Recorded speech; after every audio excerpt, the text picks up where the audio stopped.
माली की बेटी बागीचे के झूले में बैठी थी कि इतने में वज़ीर की लड़कियां वहां आ जाती हैं। वज़ीर की बेटियां अपनी फितरत से मजबूर थीं। उनकी आदत में दूसरों से हसद करना और जलना शामिल था। उनके लहजे में हर वक्त नफ़रत और तंज़ रहता था। ओहो, महारानी झूला झूल रही है। नाम क्या शहजादी है? समझ रही हैं अपने आप को शहजादी? क्यों जी, हम तो वज़ीर की बेटियां हैं और तुम कह रही हैं एक माली की बेटी। बगीचे में पहला हक हमारा है। आप खफा क्यों होती हैं? आप तो मेरी बहनों की तरह हैं। मैं इस झूले पर से हट जाती हूँ, आप इस झूले पर बैठ जाइए। वैसे मेरे बाबा भी शाही महल में माली हैं और वो इस बागीचे की बहुत हिफाजत करते हैं, इसलिए इस बागीचे पर मेरा भी हक है। खबरदार जो हमें अपनी बहन कहा। तुम एक माली की बेटी हो और हम वज़ीर की बेटियां हैं। अपनी औकात में रह के बात करो। सालों गुजर गए थे। बादशाह अपनी इतनी मसरूफियत के बावजूद भी राजा के पास ज़रूर जाता था और कुछ ना कुछ वक्त उसके साथ ज़रूर गुजारता था। किस्मत की सितम ज़रीफ़ी ये थी कि वक्त गुजरने के साथ साथ और जवानी आने के साथ साथ राजा मज़ीद बदशक्ल हो गया था और उसके कान मज़ीद बड़े हो गए थे। बेटा 25 साल हो गए तुम्हें इस कोठरी में कैद हुए। मुझे तुम्हारी इस तन्हाई का एहसास है। बेटा अगर तुम्हें किसी भी चीज़ की ज़रूरत महसूस हुआ करे तुम बिला झिझक मुझसे कहा करो। पिछले 25 सालों में मुझे इस तन्हाई की आदत हो चुकी है। अब यही तन्हाई मेरा सब कुछ है।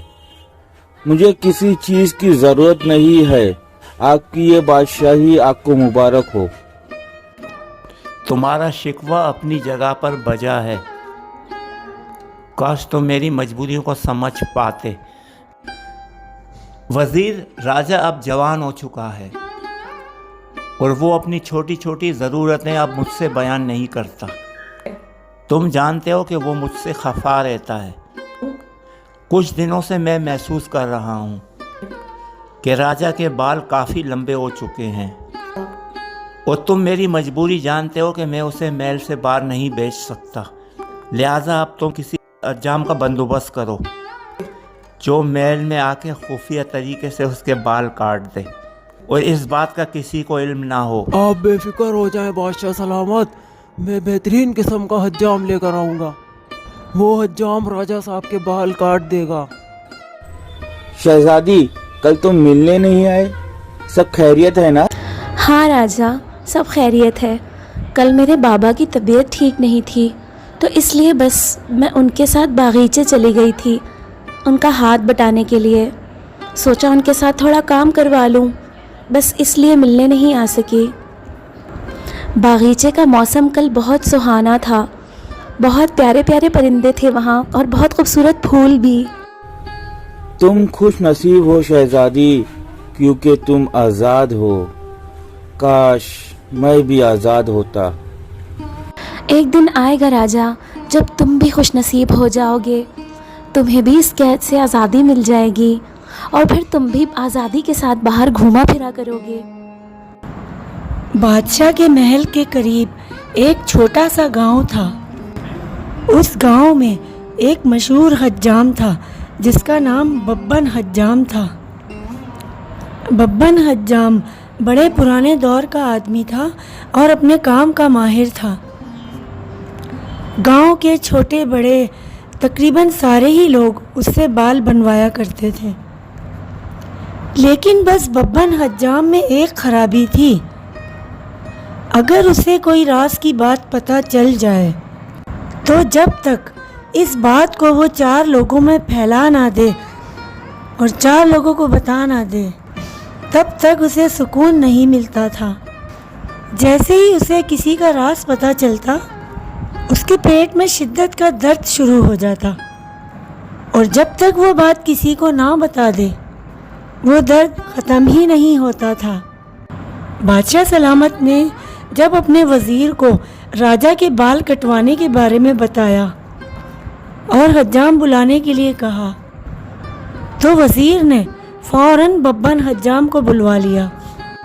आदाब बजा लाता हूँ हुजूर। हुजूर क्या हुक्म है बब्बन हज्जाम के लिए? आप कहें तो इस तरह से पूरे गांव को ही गंजा कर दूँ। वज़ीर बब्बन हज्जाम को एक कोने में ले जाके राजा के बारे में सब कुछ बताता है और हज्जाम को सख्ती से ताकीद करता है कि उसको राजा के बारे में किसी से कुछ नहीं कहना और चुपचाप से राजा के बाल काटने हैं और इस बात को हमेशा राज रखना है। बब्बन हज्जाम वज़ीर की सारी बात समझ लेता है और राजा के बाल काटने के लिए तैयार हो जाता है। बिल आखिर राजा के बाल कट जाते हैं। वज़ीर बब्बन हज्जाम से कहता है, हज्जाम, मेरी बात गौर से सुनो। मैंने तुम्हें राजा के बाल काटने का दुगना मुआवजा दिया है, लेकिन ये बात ज़हन में रखना, अगर तुमने महल से निकलने के बाद किसी से भी ये बात कही कि महल में कोई लंबे कानों वाला राजा रहता है, तो मैं तुम्हारा सर कलम करवा दूंगा। ये बात हमेशा अपने पास राज रखना। अगर ये राज फाश हुआ तो याद रखना तुम जिंदा नहीं बचोगे। बब्बन हज्जाम जैसे ही महल से निकलता है और अपने घर की तरफ रवाना होता है, थोड़ी ही दूर चलकर उसके पेट में शदीद दर्द उठता है।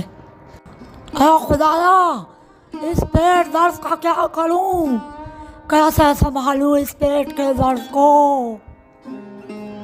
अगर ये राज मैंने किसी इंसान को बताया तो पेट का दर्द तो ठीक हो जाएगा, लेकिन जान से जाऊंगा।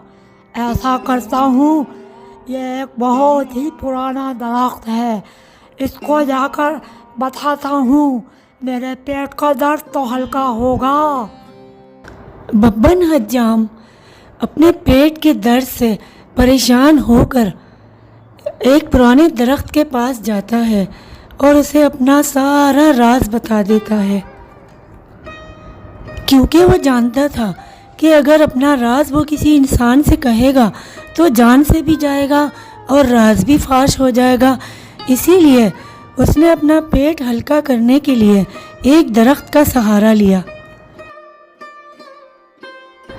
बब्बन हज्जाम दरख्त के पास जाता है और चीख चीख के कहता है, राजा के लंबे लंबे कान, राजा के लंबे लंबे कान, कहता है तुझसे ये बब्बन हज्जाम भैया, बब्बन हज्जाम, राजा के लंबे लंबे कान।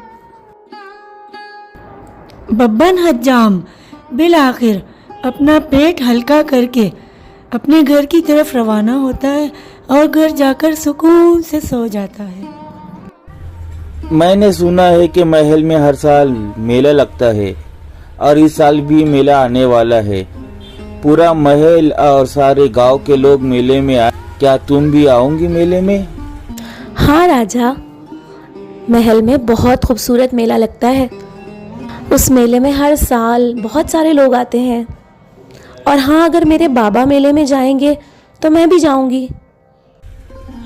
काश मैं भी इस मेले में आ सकता और ये मेला देख सकता। कहते तो तुम ठीक हो राजा। इस मेले में तुम्हें भी ज़रूर आना चाहिए और ये मेला ज़रूर देखना चाहिए। लेकिन सोचने वाली बात यह है कि तुम इस मेले में किस तरह आओगे। मुझे लगता है तुम्हें अपने बाबा से बात करनी चाहिए। वो बादशाह सलामत हैं और तुम्हारे बाबा भी हैं। इस महल में उन्हीं का हुक्म चलता है। अगर तुम उनसे बात करके उन्हें मना लो तो वो ज़रूर तुम्हें मेला दिखाने के लिए लेकर आएंगे।